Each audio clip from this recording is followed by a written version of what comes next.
රුවන් කඳක් වන් රන්වන් සිරුර අඩවන්නෝ කරුණා පෙරදැස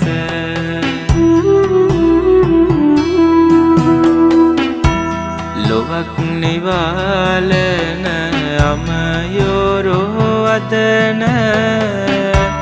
දොහොත් තබාවාදේ නෙමේ මම සමීල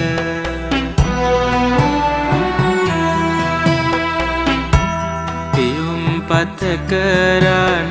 පැහැසෙරේ පතොල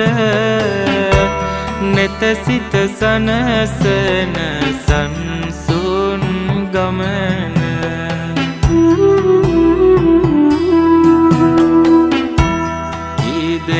කරනා සම්